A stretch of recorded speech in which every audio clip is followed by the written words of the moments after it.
Hey everybody. So I just did my first $20 DraftKings playoff best ball draft. I've done some $5 ones. I did a previous video about how terrible the drafters were in that, in all of them. One of them only, the last one I did, 4 out of 6 people didn't complete a team that would even have a Super Bowl eligible team. But I just did my first $20 one, and this one was definitely smarter than the $5 ones. It could be the time of day, it could be the higher entry fee, but just something to keep an eye on. So on this one, I had the sixth pick. There were actually another SaberSim subscriber in this one. I joined SaberSim a few months ago, and I've been pretty happy with it. You got to make a lot of tweaks to things. I'm a longtime DFS player, and I've won previous big contests in the past on my own. As you can see on my YouTube profile, I did a couple videos. But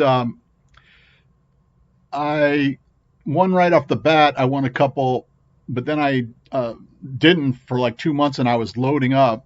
And then I won another one recently with them. I wouldn't say it's a magic bullet, though, by any means. And their football is definitely what they focus on. I haven't gotten to their baseball yet. I want to see if that's any good. And I'm hoping their golf is good because I usually see their names on the leaderboard. Their basketball is not quite there right now.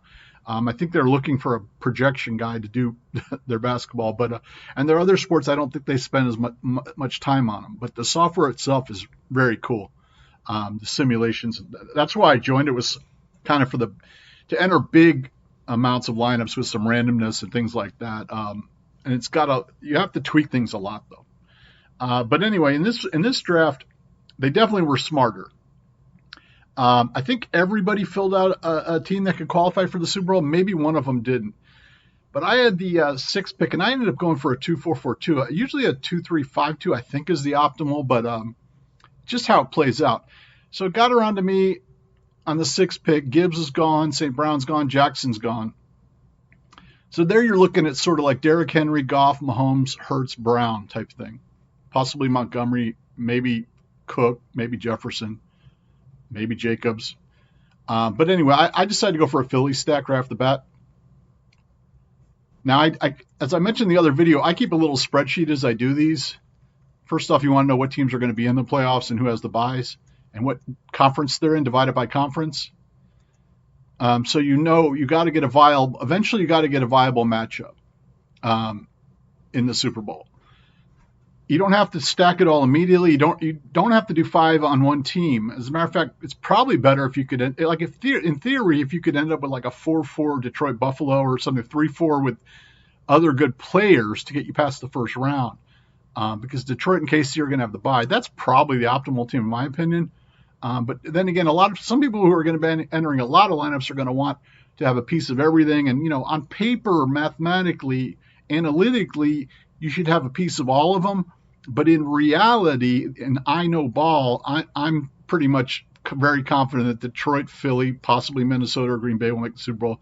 I'm pretty confident it's going to be Buffalo, possibly KC, Baltimore, Pittsburgh, Chargers. But other people are wanting a piece of all of these in a variety of matchups, which gives them more possibilities to win it. And they can say, well, the odds are blah, blah, blah. But in reality, in the NFL, the favorites have been pretty dead on to make the Super Bowl in recent years.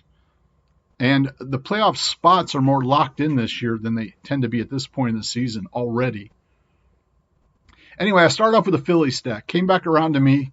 I'd say like Cook, Jacobs, Williams, Kelsey, Pacheco are good picks here.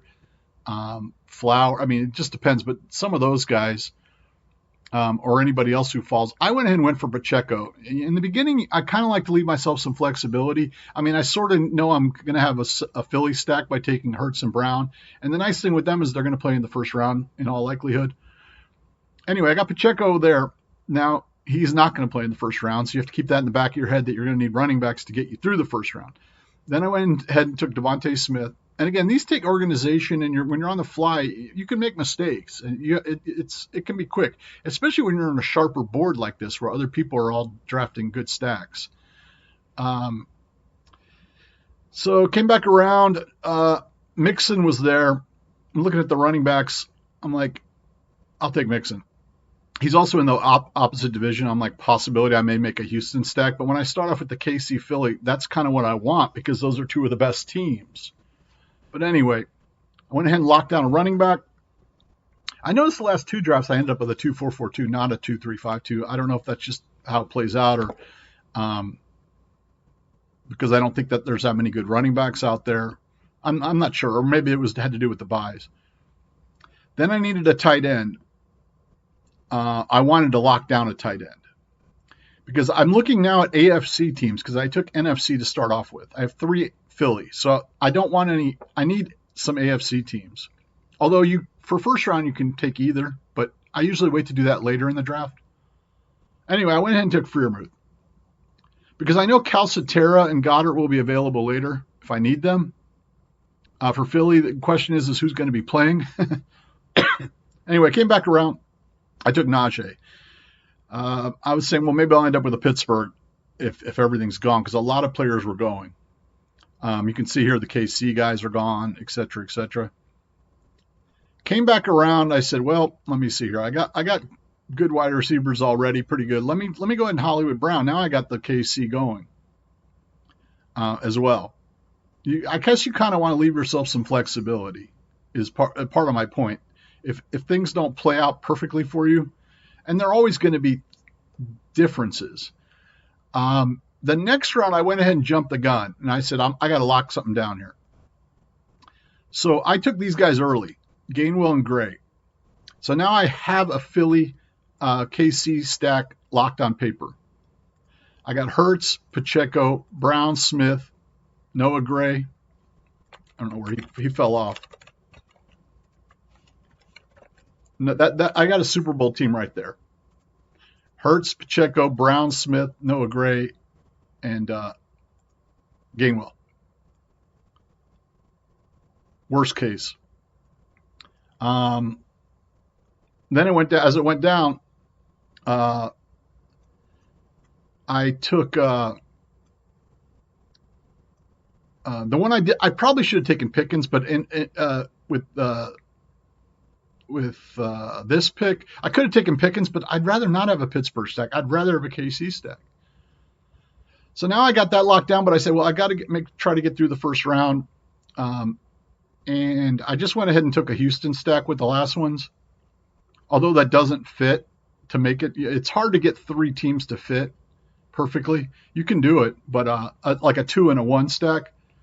So what this ended up for me is this: Hurts, Gainwell, Brown, Smith, Stroud, Pacheco, Mixon, Harris. Very strong, pretty strong running back room to get through the first round. Dell, Freiermuth, and Gray. So my first round team, I got Hurts or Stroud, Gainwell, Mixon, Harris, Brown, Smith, Dell, Freiermuth, and Gray. That gotta hope that's enough. But like I said, this was a tougher room because you can see the guy before me went for the Raven stack. He got the Flowers. He got Andrews, which didn't fall to me the last time I did a Raven stack, and he got Green Bay. So I think he had his lineup locked by the 7th pick. He had a lineup locked, and none of them were on buys. And then he took Kraft, then he took Bateman, then he took Watson, then he took Dobbs, then he took it. So he went full stack. He only took 2 running backs, and he's basically banking on Green Bay and Baltimore putting up good points every game and winning every game. Then this guy, he got Detroit, 4 Detroit in a row, all on buys though. Then he got KC also on a buy, in likelihood of who's going to get the 1 seeds. Then he went Buffalo. Then he went Pittsburgh, Washington, Pittsburgh, Philly. But he did fill quarterback, running back, wide receiver, tight end. Did he fill a team? Let me see. He had KC and Detroit. Or no, that's all Detroit. So he needs a wide receiver and another player from the other division. Buffalo. So there, he did get a Buffalo stack, and I think that's it. Yeah, so he's got a KC Buffalo stack, which is really strong, but does he have enough to get through the first round? Because in the first round now, he's looking at Daniels or Russ, B-Rob, Cooper, Coleman, Pickens, Goddard. Is that enough? That's the question. This guy, he went Detroit, KC, Houston, KC, Tampa Bay, Washington, Tampa Bay, Chargers. Yeah, so he ended up with Tampa Bay, I think, as his main stack. Tampa Bay. I think he went Tampa Bay KC. So let's see here. He's got uh, quarterback, running back, tight end, wide receiver. He's got Evans and another running back. So he's got a KC Tampa Bay stack. Again, KC's not playing in the first round though, but he did have St. Brown. I mean, St. Brown's not first round either. He has Nico. Hopkins isn't playing in the first round. He has McLaurin. All the Tampa Bay guys are. He's got Dobbins if he's back. So he made a stack. This guy, I don't think actually ended up filling one, if I remember correctly, because he's got 3 Minnesota here right off the bat. But then, yeah, he doesn't have a team. This is what you see quite often. This can happen if you're not paying attention correctly, or if things get, and with the time going, it goes quickly. I don't think he has a team. Yeah, he doesn't have a Super Bowl team, as far as I could tell. This guy went to Detroit. He went to Buffalo. He went for Buffalo right off the bat. Detroit. See how early he took Tim Patrick? I thought I took Gainwell and Gray early. He took Tim Patrick there because he wanted. He knew he was scrambling because other people were taking those teams, and he had to try to get it filled. So he ended up 1, 2, 3, 4 Buffalo, 1, 2, 3 Detroit. So he got his filled. Of course, Detroit's on a bye, so he's got Buffalo, Addison, Kyron. Kyron's not guaranteed to make the playoffs. So he built. Oh, and he only has one tight end, so he's basically counting on Kincaid and Cook, Kyron. If those don't come through, his team's done. So overall, though, everybody was a good drafter. This guy, I think, ended up missing it out, and I ended up with a Philly KC stack, and that's who I'm banking on. And I have some mini stacks here, but not enough to fill out a. No, I do. I'm sorry. I have Pittsburgh also. What was I thinking?